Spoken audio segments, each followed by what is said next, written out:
Looking overseas now to Ukraine and the war efforts there, Russia is stepping up a counteroffensive in the eastern part of the nation as Ukraine makes slow gains in the south. Of course, this war has just been dragging on. President Biden is now asking for billions more in new funding to push Ukraine across the finish line, if that's even possible.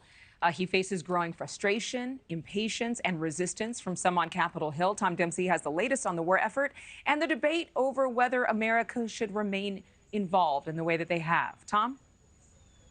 That's right, Adrienne. Good morning. Yeah, at this hour, Russian forces continue to target eastern Ukraine in particular, shelling areas in an offensive of their own, trying to push back against the Ukrainian counteroffensive. But new video in from overnight shows the destruction and the flames in the city of Odesa, where Ukrainian leaders say Russia launched missiles that hit several buildings and killed 3 people. The war, like you said, has now dragged on for 18 months, with the front line now stretching around 600 miles. This latest push by Russian forces coming as a Ukrainian counteroffensive has led to fewer gains than expected.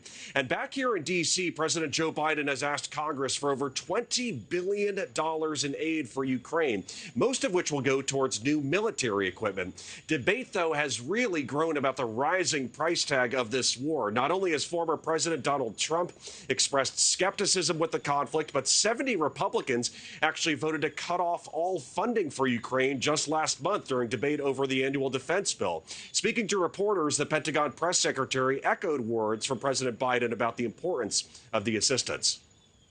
We will continue to support Ukraine for as long as it takes.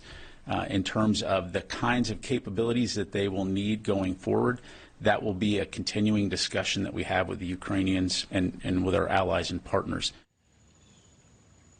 Now, as debate continues over the cost of the war in Europe, Senator Marco Rubio said in a statement, in part, quote, "We've seen incredible bravery by the Ukrainians over the last 18 months, but we've also seen U.S. stockpiles dwindle, European countries slow walk critical supplies, and China grow more aggressive towards the U.S. and our national interests. We cannot give a blank check to continue the status quo." Back here at the White House, as a way to sort of appeal to some of the Republicans, President Joe Biden has also included funding for border enforcement and funding to take on the fentanyl crisis.